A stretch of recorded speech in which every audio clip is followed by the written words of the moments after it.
How you doing, y'all? Welcome to Confidence. On today's episode, we are going to be untangling the avoidant attachment. Somebody on the YouTube comments, you asked me a question and you said, if an avoidant is hot and cold, saying he loves me, then ghosting me, is there any way to get his initial version back on track and rekindle the relationship? And she says, he reminds me of you, Chris. Thank you. I appreciate that. Actually, we are going to go into avoidant attachment. And I really love this question. And I'm going to take it way too deep. Honestly, I'm taking it way too deep, right? I can give you like a little short answer, but nah. I was like, fuck that. You know what I'm going to do? I was like, let's do a little bit of research on the avoidant attachments. We're going to see where it relates to us, well, me specifically, right? You're not here. And then we're going to talk about how you can communicate to try to get the relationship back on track to rekindle. But I'm also actually going to challenge you and question you on why you want that relationship back. And pretty much how to move forward. We're going to be talking about like feeling rejected by avoidance. It's going to be great. Honestly, there's a fuck ton of information I have to give to you guys in only a short amount of time. So I'm very excited about that. If I have time, I might tackle an audience question, but honestly, I really don't know if I'm going to get there. But we're going to see. So let's just jump right into it. Honestly, because I feel like it relates very heavily to my life. And I was like looking up stuff about avoidance. And I was just like, fuck, you know what? The person that asked the question, you know what? You're fucking right. It is me. But which avoidant attachment am I?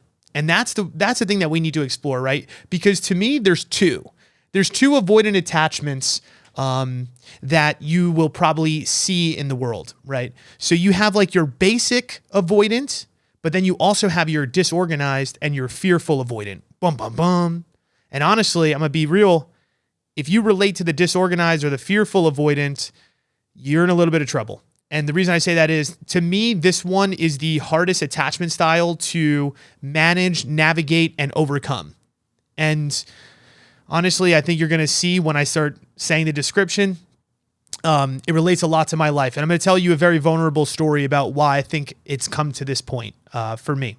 So let's talk about just avoidant, right? Let's talk about general avoidant, not fearful, not disorganized avoidant. So what is an avoidant, right? Typically, when you engage with an avoidant, this is more of a surface level connection, right? They don't really just let you in. So it's not necessarily that they have this anxiousness. It's really just more just like, I'm going to keep you at arm's length because I don't really want to let anybody in, right? You have this very surface level connection. There's not really a really deep emotional connection there, right? Avoidants like this tend to be very career focused and successful and happy. And they're happy to be reliant on themselves, right? So just really highly independent, I would say, people that are a little bit shaky about letting you in, right? Keeping you at a little bit of a distance. And really what it is they love control, right? They want to be in control of their life, and they've kind of related relationships and relating to people as a little bit unsafe, right? And if I'm doing my own thing and I'm just in my own shit, then I'm good to go. I don't need to go that deep. I'm a little afraid to go that deep, right? They are really they're really challenged, or they struggle to show and accept your love, right? So they have a hard time of expressing their love to you, and they have a hard time of receiving it. So sometimes when you get a little bit too close, or you want to have those emotional conversations, what do? They kind of keep you at arm's length. Like, well, this is a little bit too much, right? And I see a person with just like basic avoidance. Typically, they just had like caregivers that didn't really validate their emotions. So maybe their caregivers were in their life and they were like somewhat consistent, but for the most part, they didn't really validate their emotions. They didn't really have a strong emotional connection with their caregivers. So again, usually hyper independent, type folks. Now, the area that I want to cover, because to me, this is again what I think you're dealing with in this situation, because you said to me, if an avoidant is hot and cold, saying he loves me and then he's ghosting me, we're seeing this kind of, how would I say it, really polar opposite ends of the spectrum, right? We're getting the really, really hot and the really, really cold. And it does sound like me. This is really me. So let's get into disorganized and the fearful avoidant, right? And we get this attachment style. Or let's talk about what it is first, right?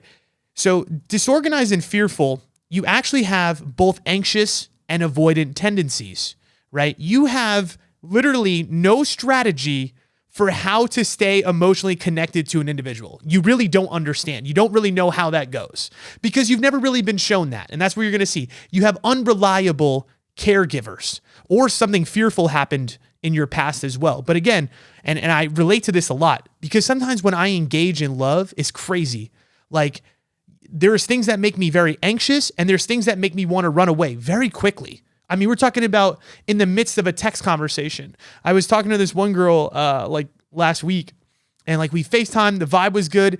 And then I just started getting these weird feelings from her. I was like, she just started being a little bit distant and then she was being really short. And I'm like, whoa. You know what I'm saying? I'm like, I'm out. So I just ghosted. You know what I'm saying? I'm like, well, done. You're cut off, right? Because I feel weird in this moment. It probably had zero to do with what is she's doing. She was like living her life normally. But again, if you have this disorganized or this fearful attachment, that's what happens. It's very difficult for you to get close to people because you are always on the defense. You really don't know how to engage with people emotionally. And what you'll also see too is, and this is why I said it's important for the question, is you'll be categorized as being kind of like clingy and demanding, but then also dismissive and rejecting. So you see how that's very confusing. That's where you're getting the hot and cold. And the reason that this is important, right, we're talking about identifying these two different avoidant attachments is because I feel like it's really good if you know what you're dealing with, right? We really need to understand who the fuck are we dealing with here? You know what I'm saying? Because there's different strategies, I would say, for both. But if you hear that, right, clingy and demanding sounds like me, and dismissive and rejecting also sounds like me. Like one moment I'm telling you, like, you better not be talking to nobody else. Like, you know what I'm saying? What the fuck? Like, I need you. I love you. I miss you. And then like the relationship starts getting a little too close and I'm like, ooh, you know what I'm saying? I'm like, whoa. I need to go. Actually, let's go no contact. This relationship isn't suiting me. I gotta go. Deuce a loose. And I don't necessarily ghost. Like the ghosting thing is wild. You know, that's a lot. But I'm sure that like the reason I don't ghost is probably because of the work I have already done on myself. So if you're dealing with somebody that has this like fearful or disorganized avoidant attachment, the only problem with that is if they're doing no self or inner work, God, I can't imagine how they're showing up. We just talked about, right? Again, the big problem is they have no strategy to or for emotionally connecting to you. They don't you know what I'm saying? They don't know how because they've never been shown that. And that's what's really sad about this too, in a little bit of a way, right? It's like, you know, I know sometimes we could feel like these people, like avoidants, are very selfish and, you know, they're assholes or they're self-centered or whatever it is. But you also have to understand, like, they probably came from an upbringing where their situation was very unreliable, right? Their caregivers, whatever it was when they were growing up, something either traumatic really happened to them or they just could not gain emotional safety from the people that were taking care of them. And that's what's really sad about it. It's like, when you really look at it like that, you're like, fuck, like, you know, it's not that they don't want love. Of course, avoidants want love. They just don't know how to show up in love. They don't know how to accept love. They don't know how to express love. You know what I'm saying? They don't know how to receive love. And, you know, it sucks. But here's the work, right? It's like, let's say you're listening to this and you're on the opposite end of the spectrum and you are the avoidant, right? I want you to listen to some of this stuff and just like take in and see how you can manage that. But ultimately, again, we're dealing with how to manage a partner that is like this, because the other thing too is you can't force somebody to figure shit out. And here's one thing I was going to say when I was starting this podcast is this, something I really dislike is people that yell or claim to other people that they need to go to therapy. Honestly, I want to be like, watch your fucking mouth. Seriously. I understand the sentiment. I understand wanting to push somebody to do their inner work or to figure shit out. But to me, that is like the ultimate level of criticism. And there's no way that person, no one is going to take that statement and be like, oh, thank you for telling me that. Thank you for telling me that I had to go to therapy. That is immediately like you drawing a sword and saying, here you go. I'm attacking you right now because you're bullshit or whatever, you know? And it's just like, you can't do that. You can't force somebody to do their work. We're going to talk about how to like push somebody to growth. We talked about on the last podcast, right? About the motivated men, right? How you can't force them to be motivated. You can't force somebody to heal. You can't force somebody to get better. You need to set up boundaries in place that hopefully they learn something and they do it on their own. No one's doing that work without their own inner guidance for that. You telling somebody to go to therapy is not the fucking solution. It's really not. And just because somebody goes to therapy also doesn't mean they get it figured out. I've been in therapy a good amount in my life, honest. I do a lot of this work myself. Even still, it is very difficult for me to relate and be in a relationship. It is hard, no matter what. You could talk through it all you want, but that's the thing, is it's a lifelong journey to get this shit figured out. And again, you pointing the finger and blaming somebody for their issues and telling them to go to therapy, that's just not it. That's not being a teammate. That's not being a team player. That's not being a good partner. Honestly, it's really not. It's really not fair to say to somebody. Now, if they ask for your feedback and you have an opportunity to be vulnerable and it's not said in an argument and it's said in more of like, hey, like, you know, something I've been thinking about is like, have you ever thought about doing some more work on yourself? Like, I see you keep, you know, running away from me. Why don't you ask them that question, right? Be curious with them. Telling them how to figure it out or how to solve their problems, we got to stop that. We got to cut that shit out. All right, let's go back to the disorganized, fearful avoidant, right? So here's what it is. Again, the problem is, and the reason you get this attachment is you had unreliable caregivers, right?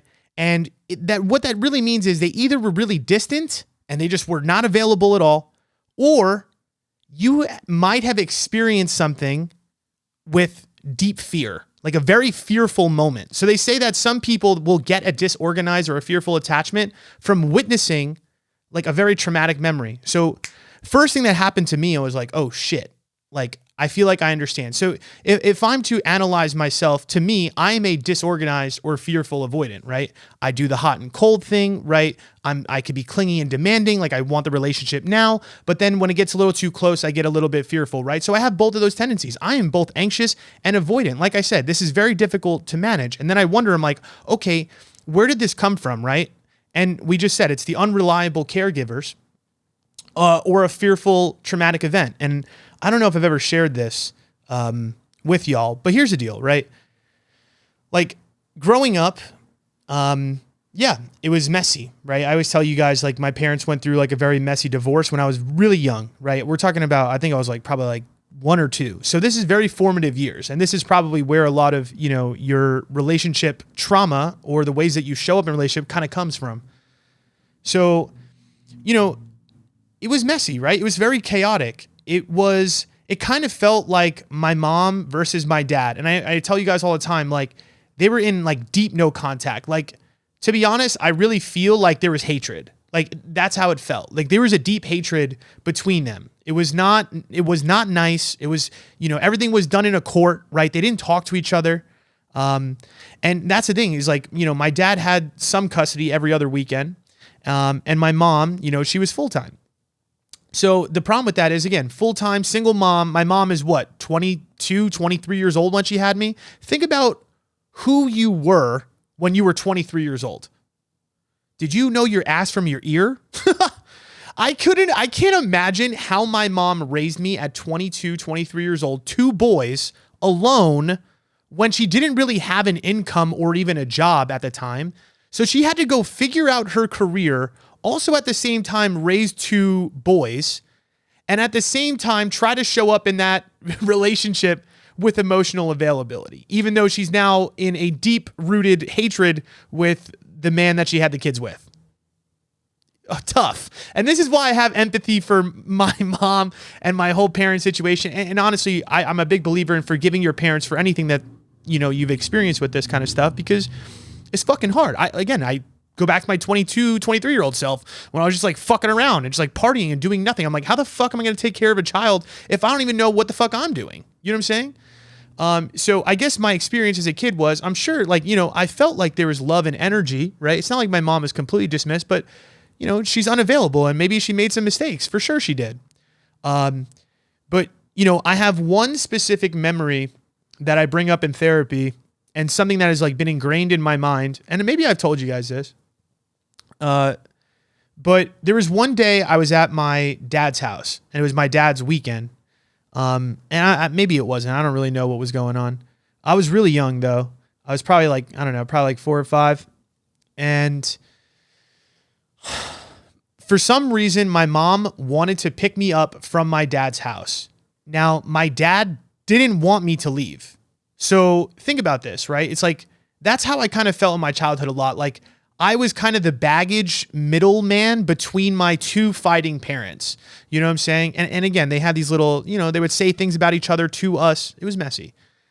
But anyways, my mom, this event specifically, my mom comes into the house. Like, she's arguing with my dad in the front. I remember walking out of the hallway. I was playing a computer game. I walk into the living room and I see my dad and my mom, and they're just fucking arguing, screaming. You know what I'm saying? Like, they're angry as fuck at each other. I don't know what was said. All I know is I think my mom was trying to pick me up from his house and trying to get me out of the house. I think my mom comes into the actual house. My dad's telling her not to come in the house. And my mom comes into the house and my dad gets physical with her. It gets crazy. You know what I'm saying? Really heated moment. I'm not going to give details as to like what was happening. All I know is like I witnessed some wild shit. Next thing you know, in a blink of the eye, like I run back into the room to like go to my computer game. And next thing you know, the cops are there. And I'm like talking to the cops and like, you know what I'm saying? I'm so young at this point. I have no idea what the fuck's going on. But it's crazy how I still remember that vision so, not like vividly, but it impressed me to the point where like I'm, 31 years old now. And, I remember that, you know what I'm saying? Like, and I was for like 4, 5.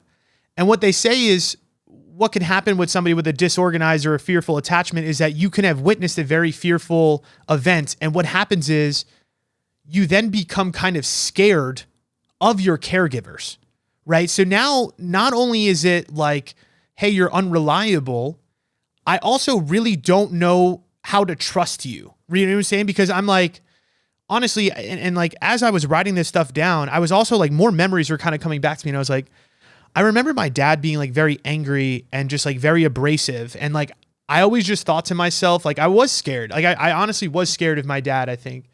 And I just remember like, I don't want to get on this person's bad side because like when he yells, like it's crazy, like it's scary. You know what I'm saying? And I like a lot of like memories were like kind of coming back to me while I was writing all this stuff down. I was like, holy fuck. Like, yeah, like it really was a little bit messy, So lo and behold, as I move later in my life, like I think I do get very scared and fearful of relating with people because again, I think I had that experience kind of growing up. Yes. Again, there was definitely love there. And here's the thing. Everybody's got baggage. Everybody's got problems and no one's perfect, right? My parents aren't perfect, but they're fucking awesome. You know what I'm saying? You fast forward till now, like my dad, it's crazy. Like my dad is the most calm, chill person now. It's almost like a complete 180. The problem is at that time, think about it. If you're 23 years old, think about the growth that you haven't had yet. Like, you know what I'm saying? My dad's now a man, right? And you figure this stuff out as you kind of go along in life. But at that time, I'm sure that's just normal. Think about like, relationships that people have in like college dorms, like smashing doors and going crazy. You know what I'm saying? They were just kids, essentially, when they were trying to raise kids. And I guess that's what I'm trying to say is like, I don't want anybody to be like, oh, they're crazy. Like they honestly, to me, it was like normal. You know what I'm saying? Like this happens a lot in a lot of different families and a lot of different relationships. But yeah, at the end of the day, it still takes a toll, right? At the end of the day, you still accumulate and you see things and shit happens to you. I guess what I'm trying to say is I feel like I know where my disorganized, fearful attachment kind of comes from is kind of this really unreliable setting that I was really given in my life. So, when you said in the question, it reminds me of you. I think you weren't wrong. And like I told you guys, like you guys have seen the growth on this podcast where it's like, I say very plainly, it's like, yo, I really do feel like to this point, I have been very difficult to date, very difficult because I understand that I show up this way. I understand that I show up demanding. I understand that I run away sometimes. And it sucks because there's times where I don't want to do that, but I am genuinely scared. I am genuinely anxious. You know what I'm saying? On those moments, at those times. And that is what's really hard, is that for a long time, I just thought it was just like, I just don't want love. It's like, no, it's like, I do want that closeness. And I have to it's crazy. I have to mentally remind myself of that when I'm in a relationship or talking to somebody, where it's like, I have an anxious moment. And now the reaction that I have is like, whoa, take a step back, awareness. You're having this anxiety. That doesn't mean that the connection is bad. That doesn't mean that they're trying to hurt you. That doesn't mean that they're a bad partner or they're not a good fit for you. It just means you're having a moment. You know what I'm saying? Take a step back, have a second, and then re-engage. The key for me and any avoidant is when you're feeling overwhelmed, take a second, take a step back, re-engage and repair the relationship. Do not run away, right? You have to turn back in, make the phone call, send the risky text. It feels that way. You know what I'm saying? Like, for instance, I take the situation I was just in, the one I was talking about last week, where it's like, the girl starts like kind of being a little weird, right? And again, she could just be generally busy, but in my mind, right, what's happening? This is unreliable. She's being weird, like dip out, right? That's my brain. Swear to God, that's what's happening. And what I have to do is I have to take a second, like, yeah, I might not respond right away, right? Because I definitely need a moment to cool. But once I do that, I remind myself, okay, it feels uncomfortable as fuck to send her a message and be like, hey, what's up? You know what I'm saying? Or, hey, that made me feel weird. Because especially as a guy, right? Because to express yourself vulnerably on top of that, that's scary as fuck. You know what I'm saying? It's hard. It's hard for me to be like, hey, that bothered me when you fucking disappeared for 6 hours. I don't want to say that. You know what I'm saying? I don't want to. And here's the thing. There does have to be an element of self-regulation as well, right? Like there has to be moments where like I recognize that it's my fear and I just like let it go and then I just keep moving along with the conversation. That also is possible too. It doesn't always have to be like, hey, I'm so scared. No. I'm not saying that. But do you get what I'm saying? The whole key for you is recognize, do you genuinely like the relationship? And more than likely you're like, yeah, I kind of do like that relationship. Okay, turn back in. Don't fucking run away. And again, it's a lifelong journey to like move through this. So anyways, back to the question. First, you got to identify the behavior, right? So are they anxious avoidant? Because to me, it sounds like that, right? It sounds to me like the fearful disorganized, right? And again, like I said, it's a very difficult person to date. So number one thing that you need to remember is if you're dealing with somebody that is a fearful or disorganized avoidant attachment, buckle up, because you're going to have an enormous amount of patience. You're going to have to endure a lot of hot and cold, a lot of turmoil. And again, I don't want to take blame off of them because they got to fix their shit. But at the same time too, you have to understand that that's also part of being with somebody that's like that. And honestly, that's something that I have to almost preface to people that I date, right? Is like, I have to clue them into this and I have to say, hey, I really need reliability of word because I could be a little anxious. And also like, there might be some times where I like go a little distant. It doesn't mean I don't love you. Like I care about you, but sometimes I just get overwhelmed and I just need a little bit of time. Hey, we're good. You know what I'm saying? Again, setting those expectations is great. Now, is every fearful, disorganized person in the world, again, doing that? No, because how many people are really doing work? How many guys that you're dating are really going to therapy or, doing this work on themselves? Not many, let's be honest. So again, you're fighting a very uphill battle trying to be in a relationship with a person like this. Honest. And again, the reason that I feel like I haven't been able to find something consistent in my life. Okay. So is it possible to get this back on track, right? You're saying, I want this original version of him. And here's the other thing too. Let's talk about the original version thing. So whenever you meet somebody, of course, they're excited about the connection. And here's the thing. There's really no emotional value to the connection when you first meet somebody. And I think that's why an avoidant is so good at the beginning of a relationship because there's nothing at stake. You know what I'm saying? When you first meet somebody, there's no boundaries. There's no legitimate emotional connection. So what do? They could show up charismatic. They could show up and care about you. They could show up and tell you how much they love you. They could show up and be really consistent with you. And the reason that they're being very consistent at the beginning is, again, there's no there's nothing there for them to be afraid of because you guys are not that close yet. And what they can do is they could just tell you everything that you want to hear to gain closeness from you. But as soon as they start gaining the closeness from you, that's where the problem starts, right? Because now they're getting freaked out because now it's becoming real. So that's why you're like, can I get the original version back? And I'm like, I'm going to be honest with you. I don't think there's such thing as getting the original version of anybody back. Because once you get to know somebody past a certain amount of time, that's actually the full them. There is no original version. They aren't different than the person that you met originally. The only difference is that now you know the full them, not the partial them. So are you ever going to get this original version back? To me, no. That needs to get out of your mind fast. What you need to ask or say to yourself is, how can I learn to accept some of this hot and coldness? And how can I set up this relationship in a way that I could set the proper boundaries to make sure that my needs are getting met? And again, that doesn't mean that they necessarily act right. But the key for you is to set up boundaries and communicate in a way that provides a safe space for them to give you the best chance at getting that love from them. Right? At receiving that love from them, right? Because here's the whole thing, right? I'm telling you, for me, it's a fear, right? That disorganized or that fearful avoidance. So how do you date somebody like that? The only way that they're actually going to, I think, be in a relationship with you or get to that point is you need to create a lot of safety. And that happens over a long period of time. And to me, a lot of trial and tribulation. I mean, you look at my last relationship, right? The one with the long distance situation. Here's what happened, right? Look at the timeline. Like, all right, we're in it and then we're long distance. So that makes it complicated. It's a little bit complicated on that, but still, right? You know what I'm saying? I'm doing the whole thing where I'm trying to control, right? I'm like, I love you. Like, let's do it. Like, you know what I'm saying? Move here, motherfucker. Or you're like, oh, you're not moving? All right. This is too unsafe for me. I gotta go. I then go do my own thing. I break up. I go no contact. She's chasing me. Here's the thing. Did I not want the relationship? No, I did want the relationship.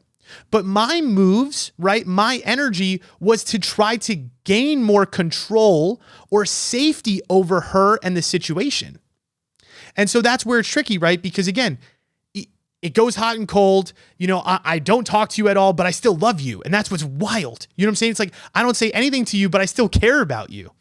And then she comes back into my life and then I'm back. And then here's the thing, because she's being patient with me and consistent with me, what happened to me?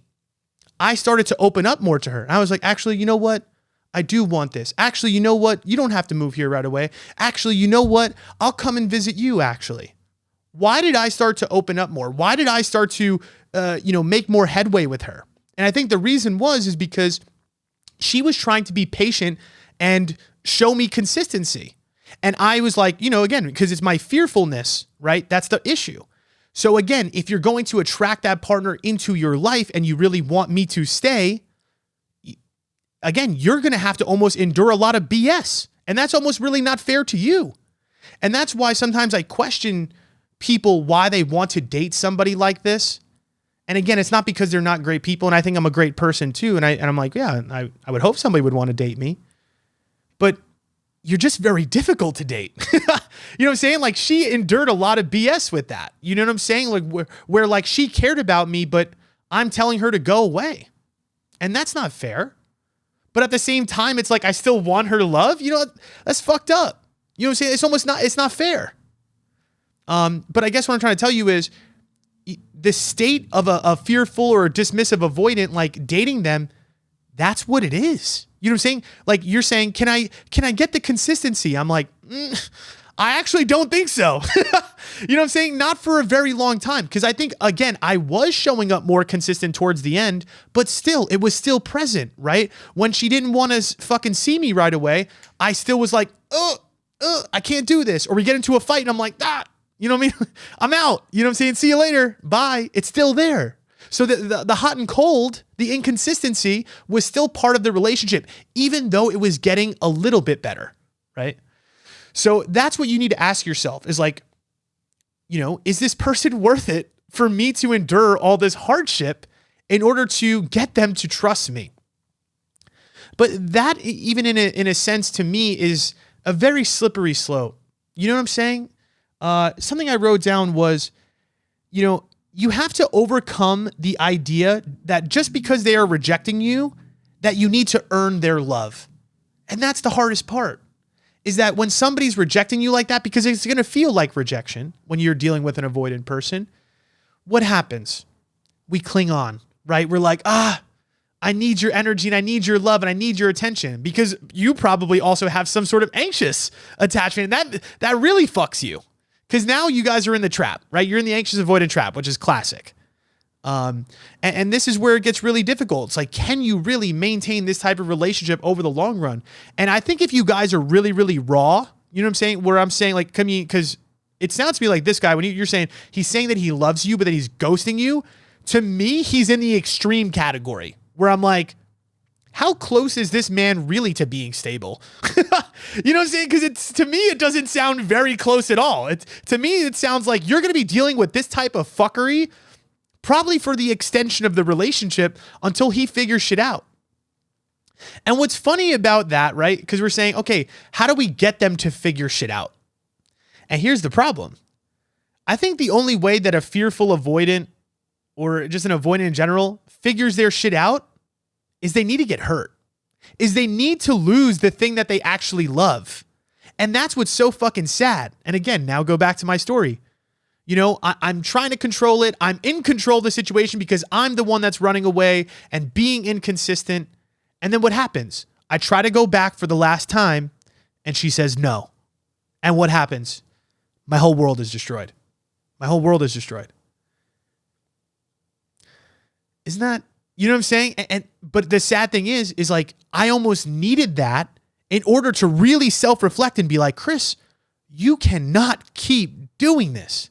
You cannot keep being hot and cold. You cannot keep running away from people and expecting them to stay.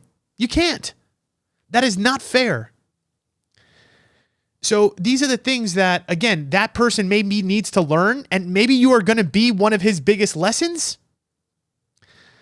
And that's what I'm trying to tell you. It's like sometimes the unfortunate reality is if they're too extreme on the fearful, disorganized avoidant and they're not really doing work on themselves, I really don't see a very close end in sight. And I would really ask you and question you and say, hey, is this really the relationship you want to be in? Something I also wrote down is like, you have to identify the love as more of a need for their approval rather than actual love. Because that's the other thing too is when they're running away and they're being hot and cold, again, is that based on genuine love and appreciation of you? Is that really why you love that person? Because this guy's telling you that he loves you and then he's going ghost. Does he really love you? Because somebody that loves you, I think, would show up and repair. I think somebody that loves you would push through their own discomfort and their ego and show up for you when you need them to.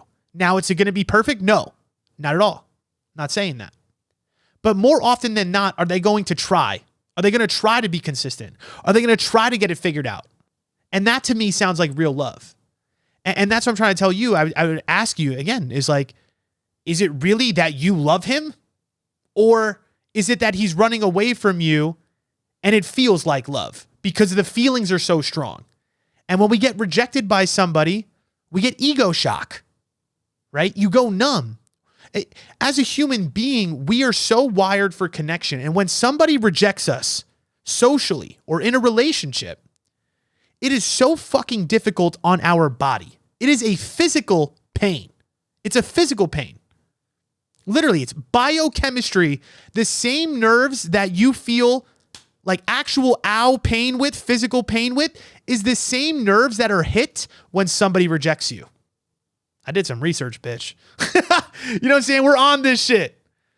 And that's why it's so difficult, because again, what you need to do is you need to identify, is this really because this person is loving and this is the right relationship for me? Or am I really just chasing somebody's approval because I'm in so much pain from it? That is attachment. That's not really love. But again, the feelings are so strong. That's what I'm saying. Because it's a literal biochemistry pain when somebody rejects you. So that's the problem, is like you were constantly going to ruminate. I still think about the long distance situation, even though I remind myself, you aren't the right person for me. You aren't the love of my life. You know what I'm saying? It wasn't the right situation. I mentally understand this. But again, because it hurts in the way that it does, it still affects you. You're still going to think about them. It's still going to feel like love, even though it's not really love. It's not love. It's truth. So here's the other thing. All right, let's get back to like, okay, is it possible though to get it on track, right? Can we actually do that? And here's the thing. You can't force somebody to act right, but you could set up boundaries that give you the best chance. So that's what really needs to happen in this situation, right? So let me re-say the question just so we have it fresh in our minds. You said, if an avoidant is hot and cold, saying he loves me, then ghosting me, is there any way to get the initial version back and rekindle the relationship? Again, so how do we get the relationship on track? Now, I just said the initial version, throw that shit out of your mind, not coming back. What you need to deal with is like, okay, how do I accept the person that is in front of me? He's probably going to be a little hot and cold. How do I communicate my needs appropriately to try to get the relationship to rekindle and build some safety there? So you have to communicate your needs clearly, right? So number one, how does that work? Well, number one, you got to identify what it is that you need, right? You got to understand, is it like, are you not going to put up with them running away for 2 weeks? Do you need to tell them that, right? Because that's what I see a lot of times. I was just dealing with a coachee who actually called me about this situation. She's like, this guy's hot and cold. You know, last time I was with him, he said he wanted to be with me, and then I don't hear from him for a month, and then he just pops back in. And whenever I'm emotional to him, or whenever I open up to him about my needs or where the relationship is going, he just goes ghost. Sound familiar? Right? But here's the thing, is you still need to communicate those things. You can't shy away from those conversations. And what I find is a lot of the times when you share your vulnerable feelings with an avoidant and they run away, when they come back, what do? You back down. You just start getting back into the regular conversation because you don't want him to run away again.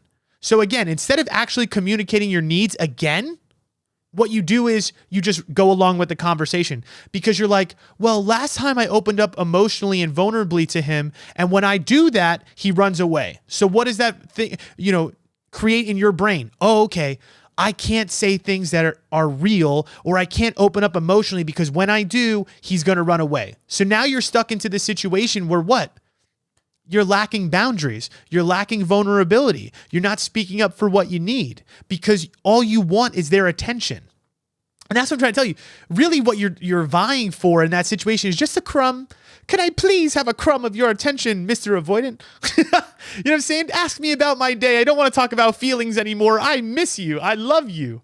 But again, the love is like, no, you're just fucking rejecting me and I need your approval. And so if you're here and you're with me now, 30 days later, I'm just going to talk to you about regular stuff because this just feels good to have you. See what I'm saying? But anyways, all right, let's talk about how to communicate to an avoidant. So this is the best way, right? You got to be patient. So again, this is what we talked about. When you open up, what happens? They're going to have a tendency to shut down, right? They maybe won't want to express it back, or maybe they'll run away, but that's okay. You got to be patient, right? That's what I'm saying. If you want this and this is the route you want to go and you're comfortable with it and you want to endure this, then yeah, patience is the key. You need to say to yourself, okay, I said something vulnerable to him. He ran away. He'll answer me when he's ready. It's really hard to have that fucking mindset, right? Because you're probably sitting there like anxious out of your mind, like, I miss him. I need him back. You need to just say to yourself, no, homie's just running away. He's scared. He'll come back if he really wants to. You got to have that mindset with an avoidant. You also got to soften the communication. And this is a big one. And again, this is something I referred to earlier about like the whole, like, you need therapy. You know, it's like, go to therapy, get your shit figured out. That's not the way, right? Again, they're scared, right? They're fearful.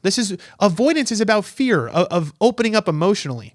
So you really have to be soft in your communication, right? There's a way to communicate the things that you want and the things that you need without being abrasive. You don't need to tell him to go fix his shit. You can express to him that you feel really sad when he runs away. Hey, I really don't like it when you disappear on me for 30 days. To be honest, that doesn't work for me. You know, I really love you. I really appreciate you, but that That doesn't feel good to me. And again, you gotta just let those words be there. If he can't handle those words and he wants to run away again, you gotta let him.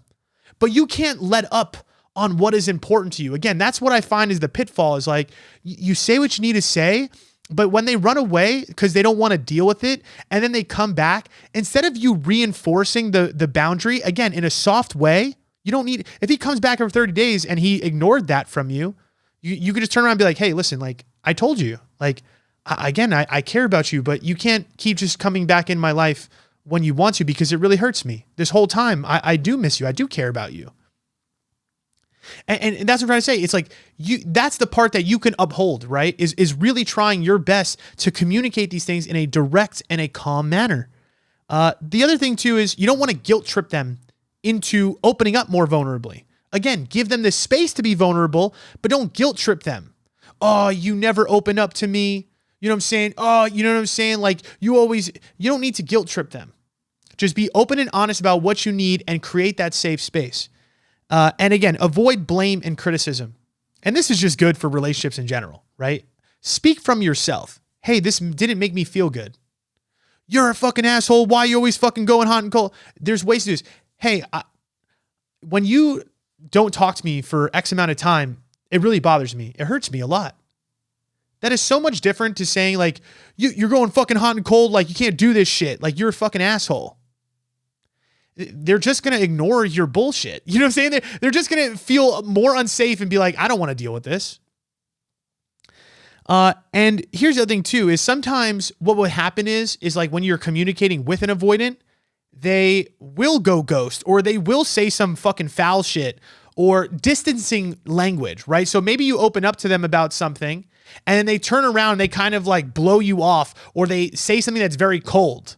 Like, oh, I don't want to deal with this. Or I'm trying to think of like a situation I had with one of my coachees recently. And like, again, the guy just, the way that he acts again is just like distant. He's like, oh, I just don't know if I could see your kids. I'm really busy with work. You know what I'm saying? He's just saying shit like that. And now emotionally that woman's be like, oh, like, what, do you not fucking care about me? Well, you don't love me? Take a second. She was like, she even said to me, I'm about to ghost this dude. Like, I can't deal with this anymore. And I'm like, okay, take a half a second, right? Take your time before responding emotionally. Like you can also practice that, right? If they act in a certain way or that you don't like, take a moment. Take a moment to reflect on the way that you feel, right? Your anxiousness before communicating that, because you could say it in a better way and in a more safe way. Again, I'm giving you the tools to communicate in a way to, again, have the best chance, but ultimately it's up to them whether or not they want to show up. That's the key behind all of this as well, right? Is you can't force a conversation. You can't force them to accept what you want in a relationship. You can't force anybody to do that. You can't force them to get better. You can't force them to be more consistent. So you ask the questions like, can I get back to this consistency? It's like, you don't control that. You only can control what you can control, which to me is how you communicate to them when they do show up back in your life, setting the proper boundaries, knowing what it is that you need. And I think the biggest thing that you need to communicate is that you are worth more than the inconsistency. That is massive. But you need to genuinely feel worthy and enough within yourself. And again, here comes the problem. The problem is them being hot and cold and rejecting you is crushing your self-worth. So that's the problem. And this is the reason you get caught in the trap, is because their hot and coldness is making you feel attached to them because you're feeling this pain of rejection, which makes you think that you love them and want them more. So the way that you communicate them is not in a place of confidence. It's in a place of fear. And I wrote down, don't be afraid. You cannot fight fear with fear. It will never work. Right? You can't gain consistency in this relationship if you're showing up with fear of abandonment, right? If you're scared that they are going to leave you, think about the ways. Are you going to be able to communicate what you need? No. Are you going to be able to stand on business? No. Are you going to actually change the relationship if you cannot show up with confidence in yourself? No. So that to me is like the ultimate solution, right? Is you need to question why you want to continue with this relationship in the first place. Because if they're unwilling to trust you and show up for you, what does that say about you? If you keep showing up and being consistent to somebody that will not bring you consistency, you're showing them that you don't care about yourself or that you don't value yourself enough. To be honest, my long distance situation, is she wrong for turning around and telling me no? No, she's absolutely right. No offense, she shouldn't have been with me. I am honestly happy and fucking so proud of her for setting that boundary with me. Truth. I can't be inconsistent like that, hot and cold, and expect her to keep being there. That's not fair. But also look at the role reverse, right? She finally set the boundary, right? And said, nah, I'm not dealing with this anymore. And what happened? I crashed. That big bad person that you're idolizing and you're putting on this fucking pedestal because they're avoiding you is going to crumble to ashes. And here's the thing. There were times in the relationship early on where if she would have never talked to me again, no, would I have felt the effects of it? No, I wouldn't have cared. I swear to God, I wouldn't have. Right? That first time I went no contact with her and I said, fuck off. I don't want to do long distance. If she never came back, whatever. It is what it is. Maybe I would have spun the block at some point. But you get what I'm saying?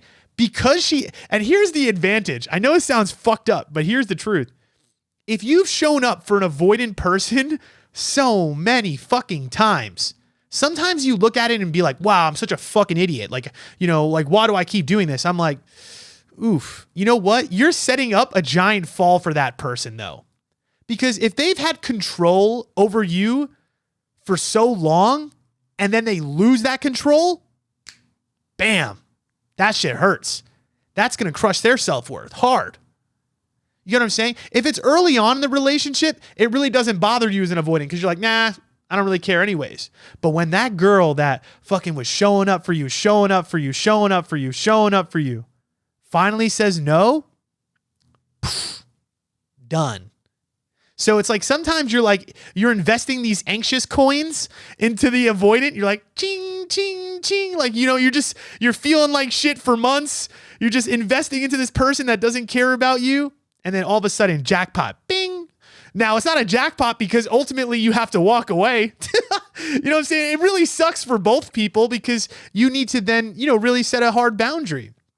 But again, that person's ego will come crashing down, Not that you want to hurt them because it's not about that, right? It's all love. We want to connect with each other. That's the worst part about having an avoidant attachment is again, you do want that love. I did want that. I did. I just didn't know. I didn't have a strategy to emotionally connecting. And that's the part that an avoidant person needs to work on. And again, he doesn't actually get to that work unless he loses something that is very valuable to him. And that's why I said you might be his biggest lesson, and that's unfortunate. But honestly, he's going to be a better man for it. But you're also going to be better too. And the reason that you're going to be better is this. You've proven to yourself, like here's the thing. If you could walk away from this person, right, and have the confidence to set your boundary and say, hey, listen, I can't do the hot and cold. And when they come back into your life, you're like, nope, I'm not doing that. If you want to act right and you want to show up the right way, then I'll consider it, right? And I just need some consistency from you. But if they still can't do that, and then they try to come back again, and you shut it down and you hold that boundary, you show to yourself that you are worthy. You show to yourself you do have worth, that you are enough. And you need to show that to yourself. You need to prove that to yourself. And sometimes it starts with setting that uncomfortable boundary. You know what I'm saying? You want to know how to rekindle the relationship with an avoidant or get him to act right? Have really good boundaries. Communicate with softness. Be very honest about where you're at and how you feel. And what you require if that person is going to show up and be in your life. And if they don't complete that, sorry, you got to shut the book. You got to say, no, I can't keep doing that. And my whole point is you then prove to yourself that you are worthy. You then find partners. And here's the best part. The next time you get into another relationship with somebody, are you going to put up with that inconsistency again? Probably not. Or even if you get it again, what happens? You identified earlier. You don't sit and stay attached for fucking years. Now it's probably only a month or two, hopefully. And you prove to yourself that you have a mechanism for setting good boundaries with these types of people. And eventually that's going to get you into the hands of the right partner, a partner that's more secure. Now, again, can things get back on track eventually? Maybe he needs to do his own learning. Maybe you need to date other people, and maybe you guys could rekindle back in the future when he's healed. But again, he doesn't heal unless he does that work for himself. You cannot force somebody to do the work. The only thing you could do is set the boundaries and hold them accountable. That's it. You have no other option. You can't change somebody. You can't force somebody and tell somebody how to get it right. That's not how it works. They got to learn to get it right for themselves. And they might need the pain of you telling them no in order for them to figure that out. So again, biggest thing here is you deserve good energy. Trust that somebody out there is going to return the energy that you are willing to give. You can be patient with an avoidant partner and do your best to set boundaries and take your time and communicate with softness. But at some point, you can't do it forever. And that is up to you, right? That's why when you ask, is it possible to rekindle or get it on track? The truth is just like, how long do you want to deal with that? How long do you plan on accepting the fact that it's hot and cold? Now, if it gets less hot and cold because you're bringing safety and you're bringing more consistency, then maybe it might be worth it. But again, can you force somebody to like you? Can you force somebody to see your value? No. But what you can do is you kind of can do that by setting a boundary and say, hey, I'm not worth that. Hey, I don't play that. Hey, I love you so much and I want this relationship and and that's the thing, be vulnerable. Don't be scared. Do not be scared. Do not be scared of these motherfuckers. You know what I'm saying? It's like they might be charismatic. They might be dope. You might have them on this pedestal. They might be sexy. They might be all these things, but do not be scared of these people that are rejecting you. Do not, because a lot of these people are in fear. And what they're doing is they're just controlling you. They're controlling you by keeping you at a distance. It's not based on true self-worth. They're not grounded in themselves so strong. It's typically hot and cold. Typically, they actually aren't very grounded in themselves. Ask yourself that question. Is the partner that you're going after, are they a little anxious? Are they a little nervous of the world? Are they truly self-confident? Do they know who they are and they love who they are? Deep. Do they set good boundaries? Are they consistent? And a lot of people are not. And that's what I'm telling you is don't be scared. Don't be scared. I know we're putting them on this pedestal like they're so great, but you will easily knock that person right the fuck off that pedestal if you learn to set boundaries and trust and love yourself. And that's the key for your work, right? Your work in this situation, to me, would be, how do we raise your self-worth? We raise your self-worth by setting a good boundary with this guy, letting him know that, hey, I care about you a lot. I can't do the hot and cold. If that's the way it's going to continue, then, it's okay. Just don't bother me. I love you. But I want something real. Communicate that. Softness. See, I'm not saying anything bad. I love you. Oh, Mr. Avoidant. I really appreciate you a lot. I think you're really dope. Actually, I love everything about you. I would love to be in a relationship with you. I would love consistency. Is that something that you're willing to do? And then what do? They run away. But what happens? They come back and you don't trust yourself to have that conversation again. Say it again. Say it again. Say it again. Hey, I see that you came back. I know you're asking me about my day or you're sending me a meme, but to be honest, I communicated to you that I wanted something real. And if that's not where you're at in life, then I don't really want to communicate. It'd be like that. That's what it has to be. That is what it has to be. And again, maybe they go away and they recognize, they're like, wait a minute. Whoa, this girl's standing on business. Whoa, wait a minute. Do I actually care about this person? Like, why am I doing all this shit? And if they genuinely care about you, they'll come back. I came back.